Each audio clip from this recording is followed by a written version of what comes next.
Hello everyone, this is Nikhil. आज इस video lecture के माध्यम से आपको बहुत सारी चीज़ें मैं इंपॉर्टेंट बताने वाला हूँ। बहुत ध्यान से आप समझिएगा। आज मैं आपको 3 इंसिडेंट बताऊँगा, 3 घटनाएं बताऊँगा जो कि वास्तविक घटना है और बहुत अच्छी घटना है। इसको आप सुनिएगा, समझिएगा। अगर आप स्टूडेंट हैं तो इसको अपने लाइफ में अप्लाई करने का ट्राई कीजिएगा। और ये जो हमारा वीडियो लेक्चर है ये हर वर्ग के लोगों के लिए अच्छा है। मेरे हिसाब से ये आपको देखना चाहिए, ज़रूर देखना चाहिए।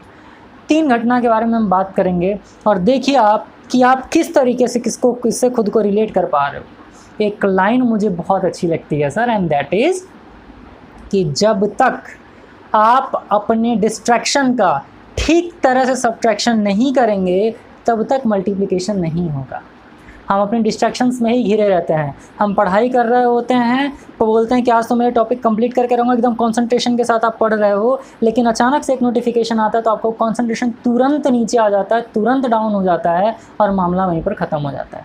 फिर से आपको फोकस बनाना पड़ता है। जैसे क्या होता है कि एक मैग्नीफाइंग ग्लास आप ले लो, सन की रे के सामने उसको रखिए और एक मैच स्टिक नीचे रख लो, तो क्या होगा आप देखोगे जो सन का रे आएगा ना, उससे हो करके जब जाएगा किसी एक जगह पर फोकस कर रहा है तो उसमें क्या होता है, वो मैच स्टिक जल जाता है, यानी वो आग पकड़ लेता है।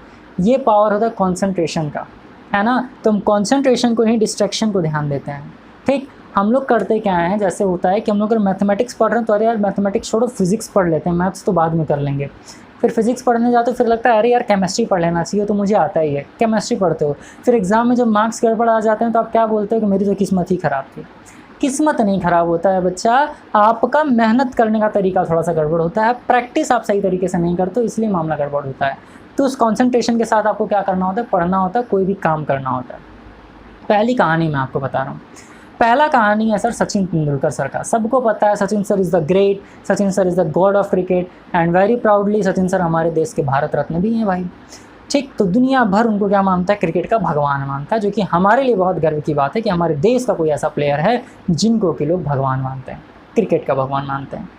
2004 में मैच हो रहा था इंडिया और ऑस्ट्रेलिया के बीच में, तो ब्रैड हॉग साहब जो थे उन्होंने सचिन सर को बोल्ड मार दिया। सचिन सर बहुत अच्छा खेल रहे थे, ब्रैड हॉग ने सचिन सर को बोल्ड मार दिया। ब्रैड हॉग बहुत ज़्यादा खुश में एकदम सेलिब्रेट करने लगे, सेलिब्रेशन पूरी टीम के साथ करने लगे। उन्हें ऐसा लगा कि यार मैंने क्या कर लिया, मैंने द ग्रेट सचिन तेंदुलकर को आउट कर दिया। सचिन सर जब ड्रेसिंग रूम में जा रहे थे तो वो सेलिब्रेट कर रहे थे, तो उसका एक फ़ोटो हुआ जो वायरल हुआ। तो ब्रैड हॉग साहब ने क्या किया कि जब मैच ख़त्म हुआ तो शाम के टाइम में सचिन सर के पास में गए, वो फ़ोटो लेकर के उन्होंने बोला कि सर मुझे इस पर ऑटोग्राफ दीजिए।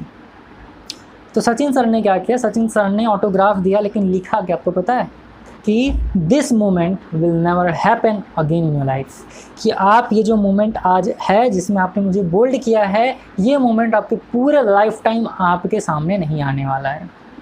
उसके बाद से 45 मैचेस में जिसमें कि ब्रैड हॉग और सचिन तेंदुलकर सर का आमना सामना हुआ। ब्रैड हॉग सर ने सचिन सर को बॉलिंग किया, लेकिन एक बार भी सचिन सर को आउट नहीं कर पाए।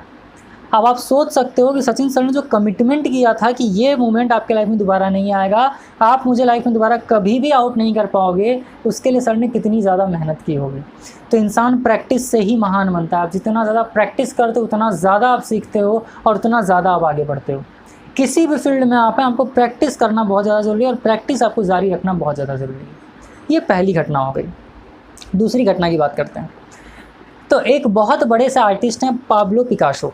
आप जा करके एक बार सर्च करना पाब्लो पिकासो के बारे में, आप देखोगे कि बहुत बड़े वो आर्टिस्ट हैं, कलाकार बहुत बड़े हैं, बहुत बढ़िया पेंट करते हैं, मतलब पेंटिंग करते हैं।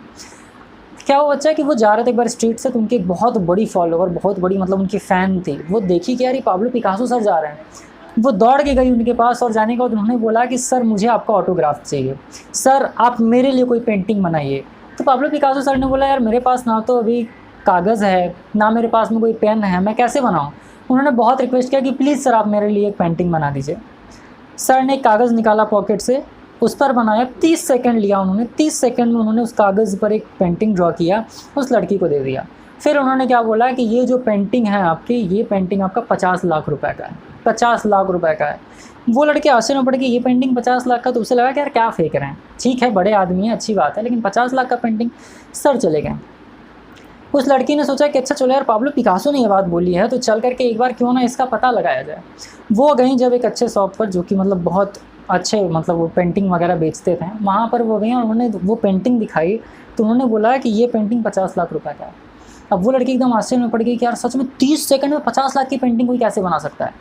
वो लड़की फिर खूब इधर उधर घूमी, किसी तरीके से सर का नंबर निकाली, उनके घर गई, पाब्लो पिकासो सर के घर गई। जा करके उन्होंने बोला कि सर याद है आपको, वो मैं आपको स्ट्रीट में मिली थी, आपने मेरे लिए पेंटिंग बनाया था 30 सेकंड में, और आपने बोला था कि ये पेंटिंग 50 लाख का है। तो सर सच में ये पेंटिंग 50 लाख का है। सर मैं रिक्वेस्ट कर रही हूँ आपसे कि आप प्लीज़ मुझे भी सिखा दीजिए ऐसा पेंटिंग करना, ताकि मैं भी 30 सेकंड में पेंटिंग करके 50 लाख का पेंटिंग बना लूँ। पाब्लो पिकासो सर ने एक बहुत सही बात बोला।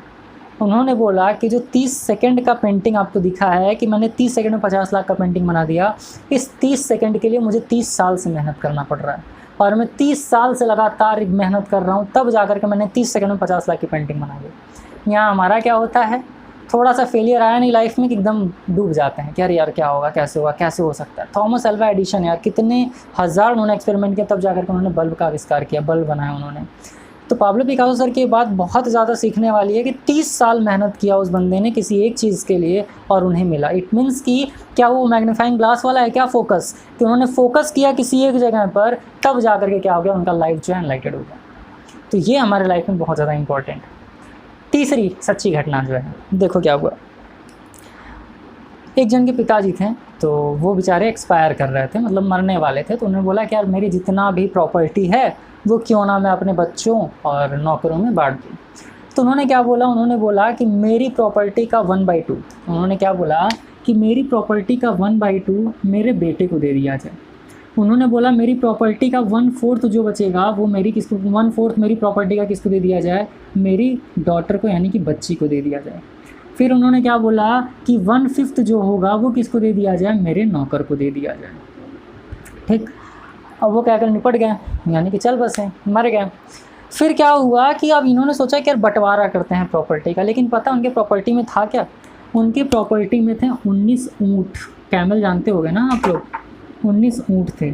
ठीक, अब हुआ कि ये बताइए कि 19 ऊँट का बंटवारा कैसे किया जाए, 19 ऊँट को हम लोग आधा आधा कैसे किया जाए, बड़ा मामला फंसा। तो कुछ लोगों ने बोला एक काम करते हैं यार, ये जो ऊँट है ना इसको बीच से काट दो, ठीक, तो कुछ पैसा मिलेगा वो आप रख लेना, कुछ पैसा मिलेगा वो हम रख लेंगे। तो दूसरे ने क्या बोला, कह रहे यार इतने मेहनत से उन्होंने इसको पाला, तुम इसको काट दोगे यार, ऐसे ही कैसे काट दोगे। तो उन लोगों ने आपस में बात किया कि एक काम करते हैं कि एक ऊँट तुम मुझे एक्स्ट्रा दे दो और एक ऊँट तुम कम ले लो। तो बोला ऐसे कैसे हो सकता है, मैं तुम्हें एक्स्ट्रा क्यों दूँ। फिर क्या हुआ कि 2-3 दिन तक उन ऊँटों बेचारों को कोई खाना पीना कुछ नहीं दिया। क्यों, क्योंकि भैया जब पता ही नहीं है, मैं नहीं दूंगा, मैं नहीं दूंगा, मैं नहीं दूंगा, अरे वो उसका है, ये मेरा है, ये सारी चीज़ें हमारे घर परिवार में हर जगह पर चलती रहती हैं। जब ऐसा सिचुएशन आए आपकी लाइफ में, तो आप किसी समझदार इंसान के पास जाओ।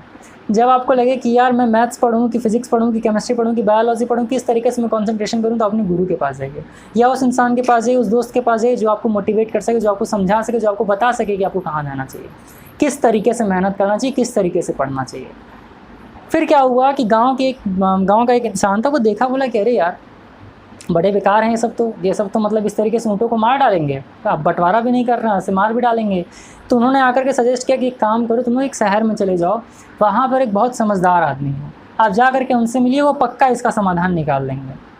अब हुआ कि चलो ठीक है भैया, कुछ नहीं से कुछ करना ही अच्छा है, वो चले गए उसके पास में। वो जब वहाँ पर गए तो जा करके अपना कंडीशन बताएं कि यार 19 ऊँट है, 1 सेकंड मतलब कि उसका हाफ मुझे चाहिए था, 1/4 मेरी बहन को देना है और 1/5 जो है वो हमारे नौकर को देना, तो हम लोग कैसे बंटवारा करें। तो तुरंत बात समझ गया, मामला समझ गया, और उसने क्या बोला कि एक काम करो, आप लोग मेरी तरफ से एक ऊँट ले लो। यानी इन्होंने क्या किया, एक ऊँट अपनी तरफ से दे दिया, वो जो समझदार व्यक्ति था। तो टोटल ऊँट कितने हो गए सर, टोटल 20 ऊँट हो गए, है ना।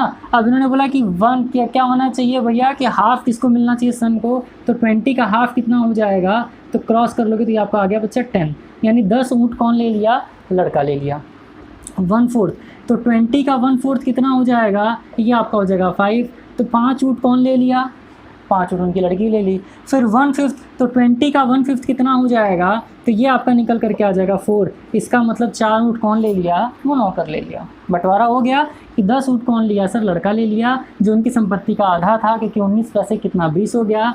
5 ऊँट कौन ले लिया सर, उनकी बेटी ले ली, और 4 ऊँट कौन ले लिया, उनका नौकर ले लिया। काउंट करो कितना हुआ, 10 + 5 15 + 4 19, और जो बचा एक ऊँट वो कौन ले लिया, तो वो जो इंसान था, वो जो समझदार व्यक्ति था, पर्सन था, उसने ले लिया वापस। हो गया ना बंटवारा।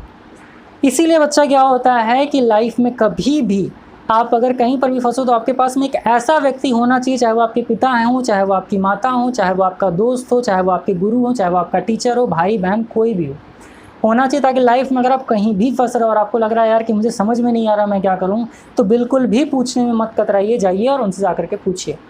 क्योंकि कभी कभी हमारा जवाब सामने वाले के पास में होता है, लेकिन हम शर्माते हैं, यार कैसे पूछेंगे, मेरी बेइज्जती हो जाएगी। तब यकीन मानिए कि फिर भाई आप बेइज्जती के चक्कर में बैठे रहो, कुछ नहीं हो पाएगा। आ रही बात समझ में?